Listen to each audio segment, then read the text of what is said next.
One sec. Mike,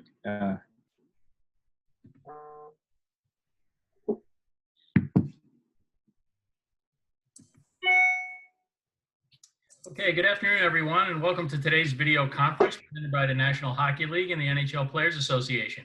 I'm John Dellapina from the NHL Communications Department, and we send along our best to you and your families.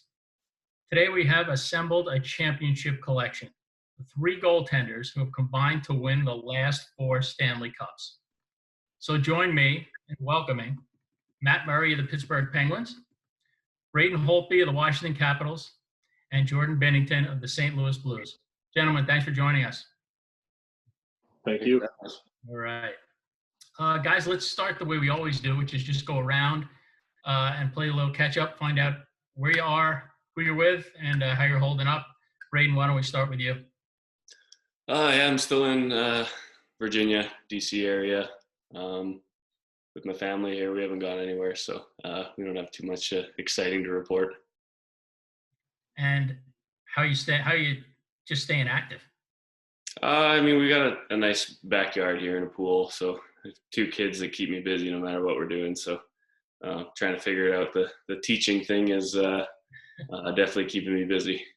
All right. How old are the kids? Almost 8 and 6. We have a birthday in next week here. All right. Matt, where are you and how you doing? I'm doing well. I'm currently at our lake house in kind of just north of Toronto. Same thing, just kind of staying busy. No kids, but I got 2 dogs to keep me pretty busy. So that's been good. And I got a gym here too, so I'm able to stay in pretty good shape, which is one of the reasons why I came home when they shut down the rink there in Pittsburgh. So yeah, it's been good. It's been too long, but been able to stay busy as best I can. All right. I've heard about the dogs. We'll get back to those. I don't think we have pictures ready, but those I hear they're 2 monsters. Jordan, how are you doing? Who you with, and where are you? hey, John. I'm still in St. Louis also, just kind of laying low here, a little condo. It's tough not getting outside much, but we'll go for walks. Just trying to pick up a new hobby with the guitar. You see Holt's got a couple around you in there. It's tough though, but it's fun, keeping me busy, and just doing what I can to kind of pass the time and come out with something to show for it. So I mean, this is, I guess you could argue, pitchers, quarterbacks, but to me, this is the most unique position in all of sports. And while I can understand other guys getting rollerblades out and shooting in the backyard, I can't even imagine what you guys are doing to simulate the job that you do. When you can't face shots, when you can't put the pads on, what do you do? Braden, I mean, what are you trying to do? I'm not doing much right now. To be honest, in the summer, I take a few months off completely anyways, just to try and get my mind completely away from everything. So it's going to be tough once there's kind of a game plan in play where we, have a bit of time where we know we're going to come back to figure out ways to, see enough shots or see anything. If they're talking about 3 or 4 people per ice session, it's going to be difficult, but we're all going to be in the same position. So, I think everyone will just make the most of it, try and figure out a way to, do the best we can. All right, Matt, I'm imagining if a 10-year veteran doesn't know what to do right now, I have no idea what you're thinking, but is there an equivalent of a shooter tutor for a goalie? You have like a tennis ball machine that can fire things at you? No, I don't have one. That'd be nice, though. That would be a good purchase maybe, but I've just been trying to stay in shape as best as I can. Same thing with also not doing too much, just maybe throwing a tennis ball off the wall here and there, but just trying to keep the body in shape and making sure that that my body's ready for when we start back up again. Jordan, you had the shortest off season of anybody, so you probably were okay with a little downtime, but I would imagine after about 3 weeks, it becomes, okay, let's go. Yeah, exactly. At first I was working out a little bit thinking it was going to be a short-term thing. And then after you kind of realize it's going to be a little bit longer, I took some time for myself and kind of gave the mind a little break and then, picked it back up. And Yeah, just doing what I can, like they're saying, I think we're all in the same boat, and you got to get creative with what you're doing. And I think that we'll have ample time to kind of turn it back up when need be. All right. An old gentleman of the game, Max McNabb, you guys might not even have ever heard of him, but he was Peter McNabb's dad. When I first started coaching my son and I asked about positions, he said, there's something amazing about hockey. You put kids on the ice and they just know what position they want to play. There's something in their DNA. So what was it? And was it always goaltending for you guys? Jordan, let's start with you on this one. Did you just know you wanted to be a goalie? No, I think the story goes, my parents have refreshed my memory a little bit, but I think the story goes, I was a player. I got cut from a team. And, in house league, I would, dress up as the goalie as we'd rotate through. In house league, you'd rotate who's the goalie. And I was having fun out there, and I kind of talked my dad into it, and he just wanted me to have fun. So I went to a tryout, and apparently the coach, I was in the net. The coach took a shot, hit me in the face, and I didn't really react. And he just skated over to my dad, and he's like, "Hey, he's on the team." So I got my first job, and from there I just had fun, and that's the transition. So that was his reaction to you getting hit in the face. What was your reaction to getting hit in the face? It just didn't even faze you? I guess so. He must have been like, "This guy's nuts. He's going to be our goalie." Matt, was it always goaltending for you? Did you have pictures of goalies hanging in your bedroom when you were growing up? Yeah, for the most part. I enjoyed actually switching back and forth. I used to play D-man one game and goalie the next game up until I was probably 10 years old. So I used to really enjoy both. And then I'm pretty sure it was 10 years old where they kind of made you pick one, made me choose. And I was a lot better at the time as a goalie than I was as a player. I wasn't much of a skater, I don't think. So I ended up picking goalie, which I think was the right decision. I don't think I would have gotten very far as a defenseman. But I always had tons of posters growing up of guys like Marty Brodeur and Patrick Waugh are my two favorites. Oh, it's the great fallacy, right, Braden, that goalies can't skate. I mean, you have to skate in a totally different way than the rest of the players. And it seems to me to be the hardest way to skate. What was it like for you? Were you always fascinated by the position? Did the pads just have an allure for you?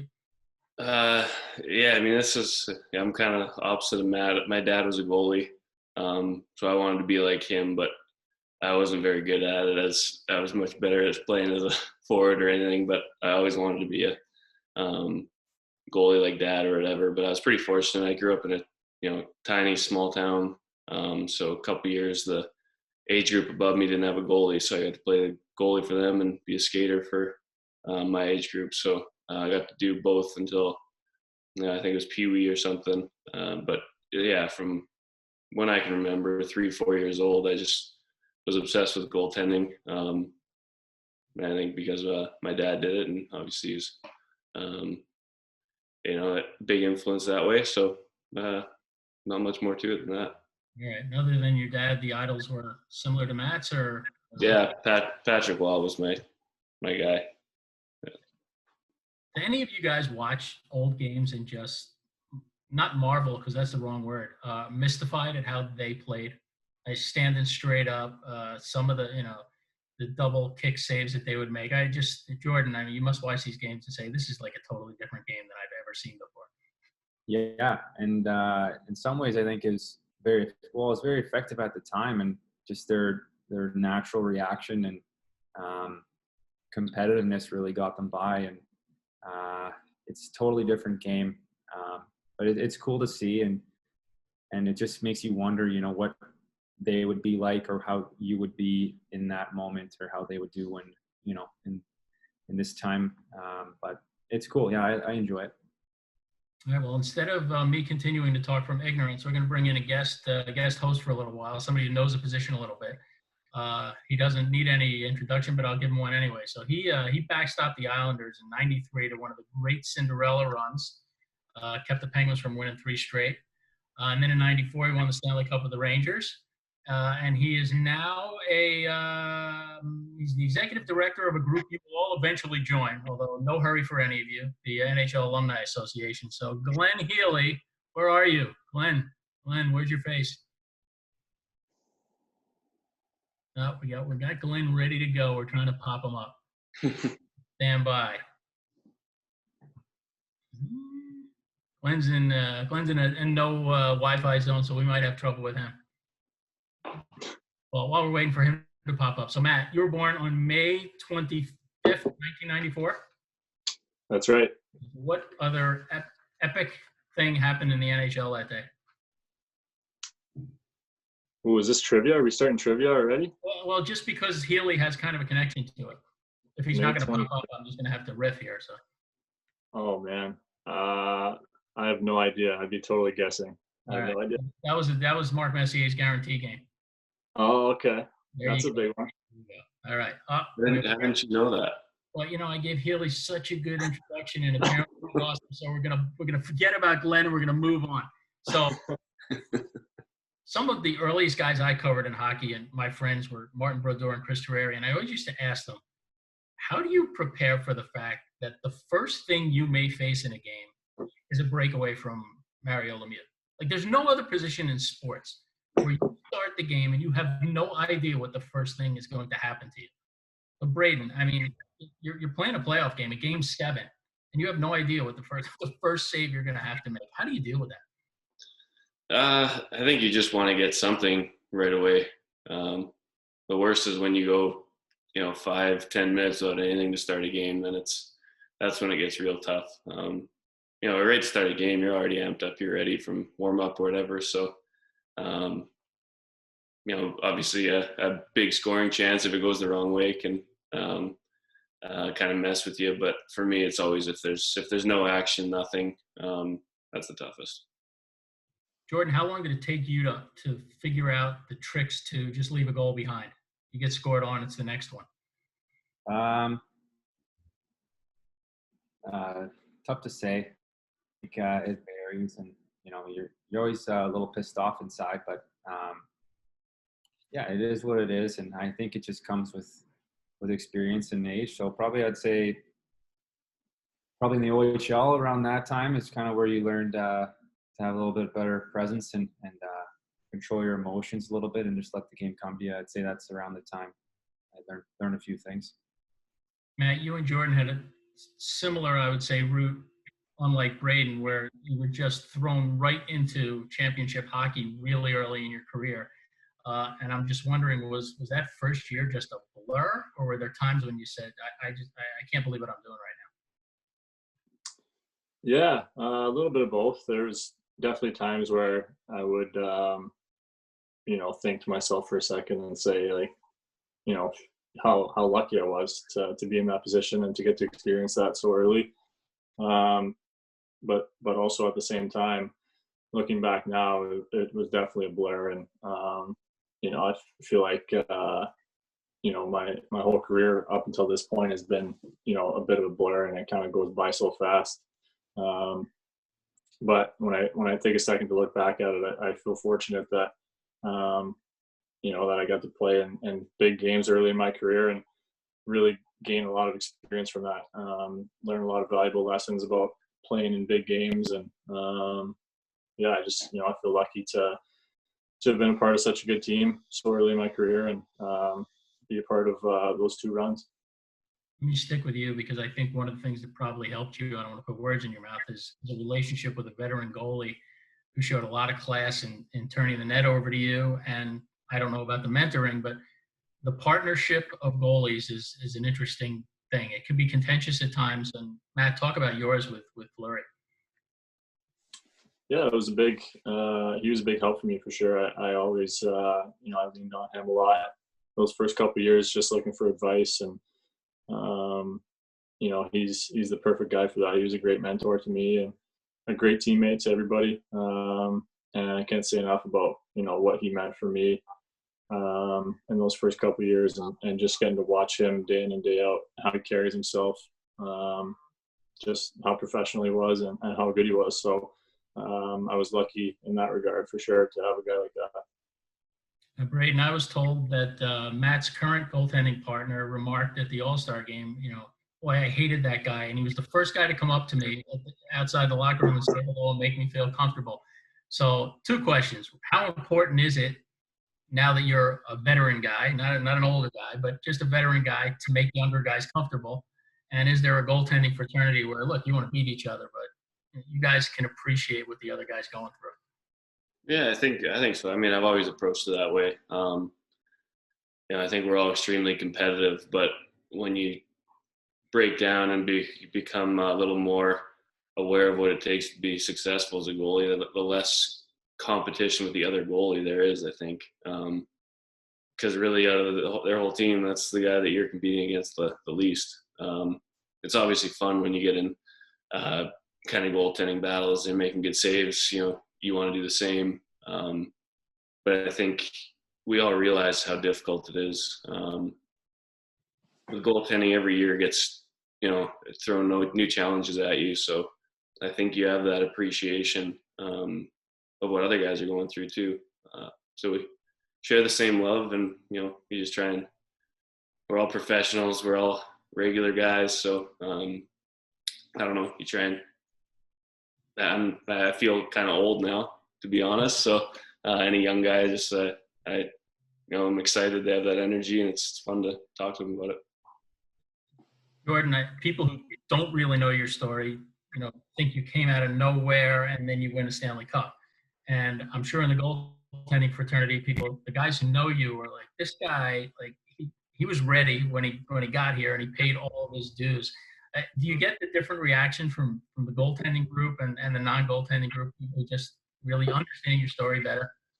Yeah, I think I have a lot to learn, and sometimes it takes time, and everyone has different routes. And for me, I remember Murray, when you were in Wilkes, and you were just putting up unlimited shutouts a year. I remember you had like 12 one year, and I was in Chicago in the minors at the time, and I was like, wow, this guy I don't understand how he's doing it, kind of thing. And then he kind of made his run and won a cup, and had a great start to his career, and kind of opened my perspective or my eyes on what it takes you have to kind of dominate at the level below before you can move up, and make sure you're as prepared as you can be. So I think goalies understand what you go through. And I even remember watching Holtz early on when you were making I think it was in the playoffs, right, when you first came up, or around then?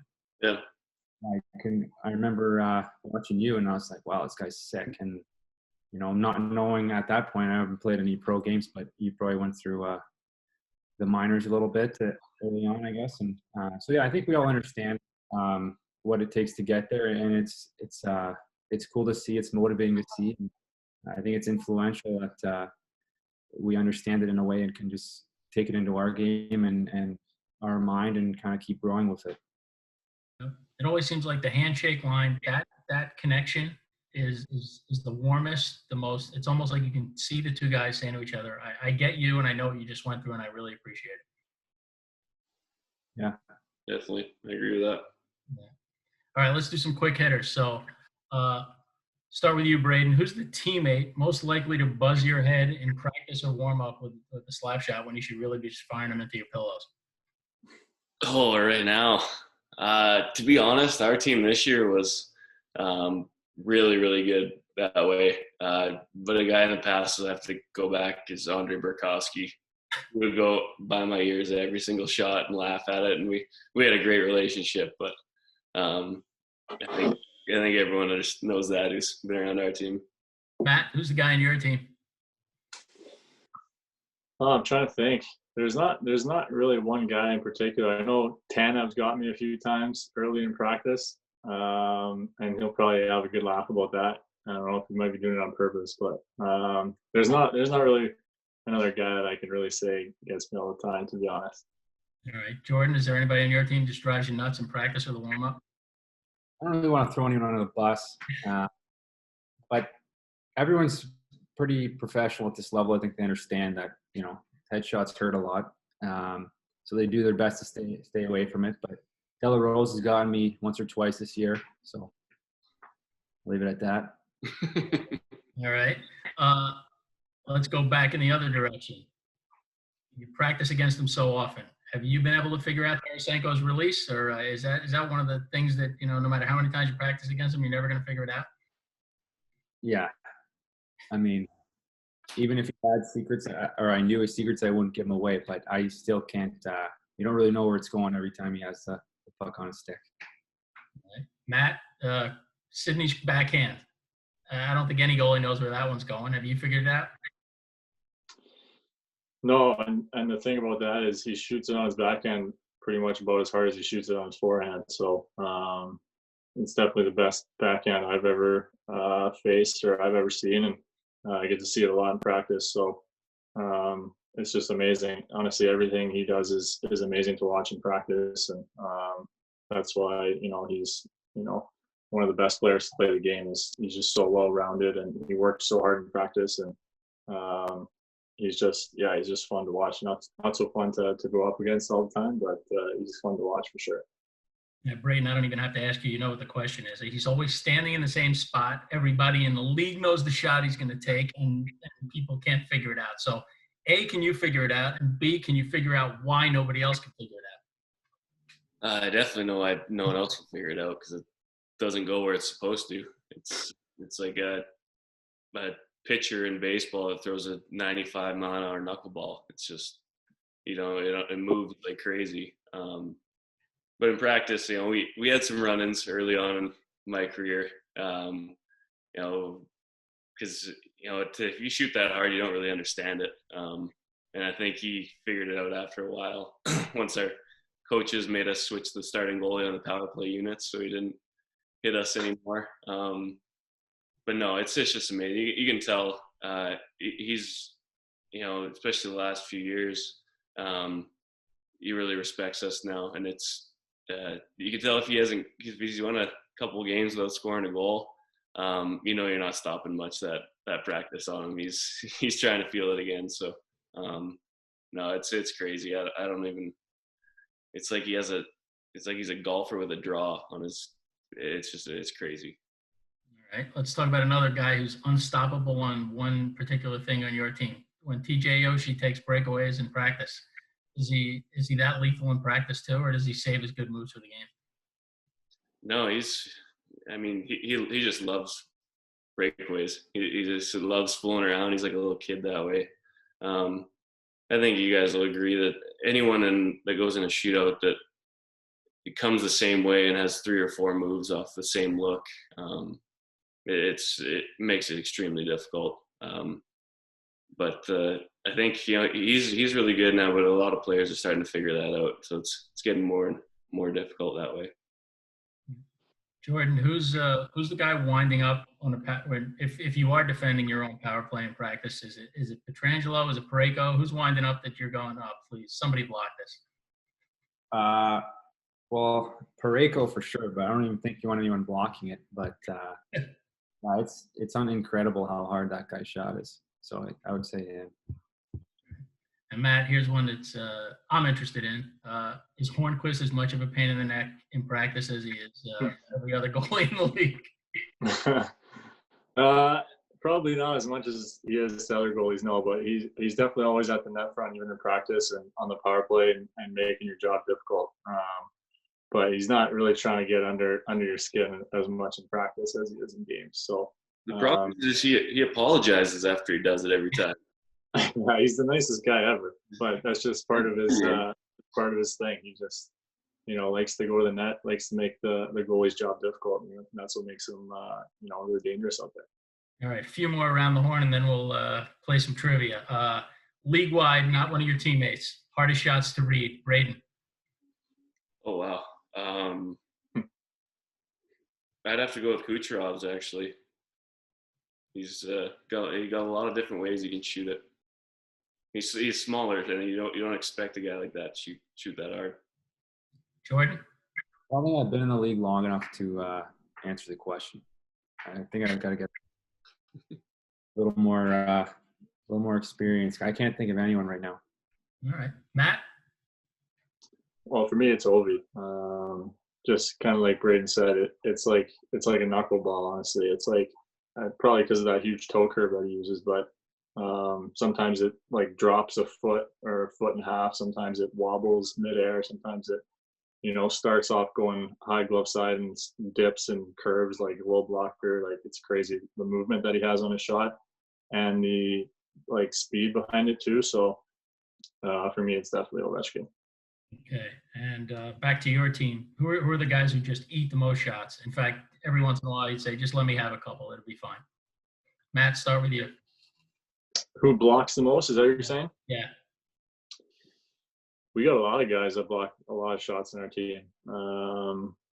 Trying to think who blocks the most. The penalty killers, honestly, are the most fearless, like Bluger and Tanev, Aston Reese. Aston Reese has had a ton of blocks in the last couple of years, like big blocks at big times too. So those guys are all great. Pedersen blocks a lot. Marcus. We got a ton of guys. And shout out to a former teammate of mine, Ian Cole. He used to block probably the most shots I've ever seen of anybody I played with. All right. Jordan, who are the guys on your team? I'd say Steiner is pretty good in that field. He gets his foot out and he's not afraid to eat it, and plays it off too. It's hurting, but he doesn't go down and milk it to the bench. Not saying that guys do that on the team, but he's pretty strong and he eats a lot of shots.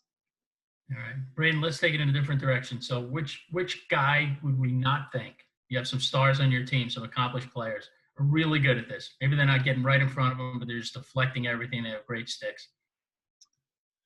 Yeah, I mean, there's a few. It's pretty underrated. Like you're saying, it takes one thing just to have the guts to do it, but it's also a skill to be able to do it without creating more havoc than you're helping. But I'd have to say, heart and soul guy like TJ Oshie would do anything he doesn't care where he gets hit or anything. He's as long as he's helping the team, he's all for it. So no, he's that way. And I'd still have to stick with Nick Backstrom just because he does everything so well. But he just thinks really well. So positioning and getting sticks on pucks and angling people so they don't even have a shot.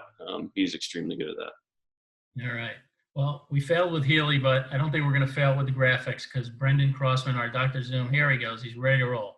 So the question, it's obvious who the question is for. I'll ask you the question. I'll give you a couple seconds to see if you can answer it. And then we'll see who knows the most about their career and goaltending. So, Braden, start with you. Who was the first player to score against you in the NHL? Let's start with a negative question, I guess. Yeah. I want to go Claude Giroux. Oh, we got the team right. Nick Jardak. But you won the game. You had the last laugh now. You won in overtime. Who knew? All right.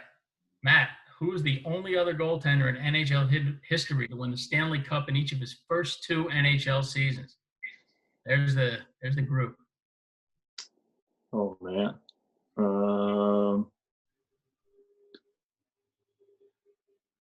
Who's the one on the right? I can't see it. Your face is blocking. Bernie Perron? I don't know. Was it Raw? Was it Patrick Raw? Was not. It's the one you would never guess. Rolly Melanson. He didn't play very much. He was on the bench for all those Islanders, 81 to 81. All right, you're up. Which active goaltender had the most shutouts in his rookie season? You're one of the choices.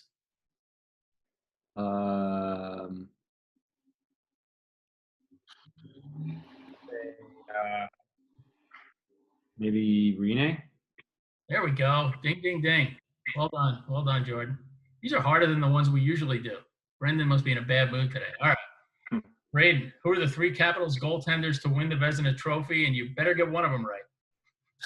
It'd be Jim Carrey, Olaf Kolzig, and myself. Oh, there you go. That was too easy. All right. Beautiful. Matt, here's a good one. Maybe you have a grudge. Which goaltenders were selected in the first round of the 2012 NHL draft? Ooh, I know Vasilevsky was. Yep. How many are there? One other, and he's got a brother in the NHL. Oh, Malcolm Subban. There you go. Yeah. All right. Jordan, This one's tough. Who are the 4 goaltenders that previously shared the NHL rookie record of 15 playoff wins that you broke last year? One of them is on this call. Matt Murray. Maybe Ken Dryden. And Oh no. You know what? I don't even know, man. list of heavy hitters. Flip it, Brendan. Oh, damn. Cam Ward, Hextall. Didn't they went 1 for 4. All right, Braden. We're going to play over-under, including playoffs. Do you have over or under 14,000 career saves in the NHL? I have no idea. Gotta be over, man. Oh, over. Let's go over. There you go. Over. Jordan had that one. Nice. Matt. One friend. Over under. Did it take you 170 career games to reach 100 regular season wins? Okay, so I got that in Minnesota this year, I think. So that would have been, oh man, that was probably, I think, under. There you go. Nice. That's not a fair question. It's only within 4. How's he supposed to know that? Over under. Brendan, come on. Killing us. Jordan, next. Over under. You allowed 15 goals against during your 9-game winning streak as a goalie. Do you allow more than 15 or fewer than 15?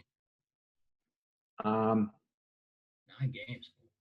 I mean, I think I really don't know, but I'm gonna say under because I think he's being nice. There you go. Well, 12 in 9 games. Wow. All right. What do we got left here? Braden, over, under. You have 15 career regular season points. I thought goalies knew exactly how many points they had. Apparently not. I have no idea. Over. Aw. Come on. That's a good question. And not Get more action here. a lot of points. All right, Matt. In the rush. Over, under. You had 30 saves in your first career NHL shutout. I think it was under. I think it was like 28, maybe. There you go. All right. Almost. I think this is the last one. Over, under. This is a ridiculous stat. 150 days between your first NHL start and your Stanley Cup clinching victory. I'm gonna say 30 days in a month. 5 months. Carry the 2. Yeah, I'm gonna say under.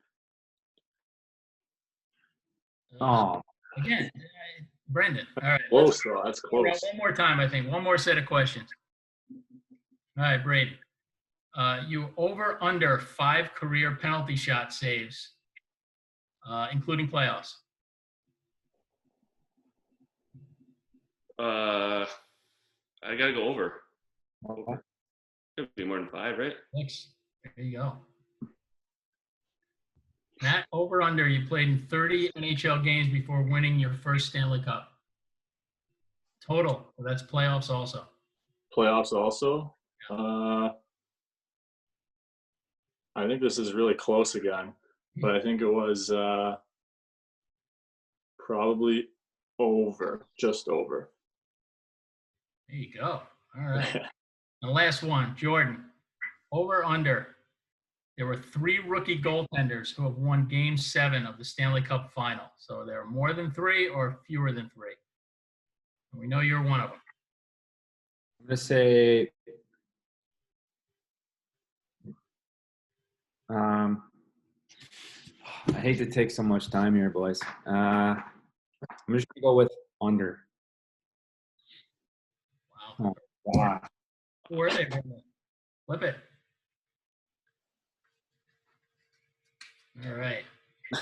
All right, guys. Listen, you guys have been good sports. This has been a lot of fun. I just want to just go around one time each and just ask you the one thing about winning the Stanley Cup that just first pops into your mind. Is it the parade? Is it the ring? Is it lifting the cup? What is the thing? So let's go in order. Matt Murray.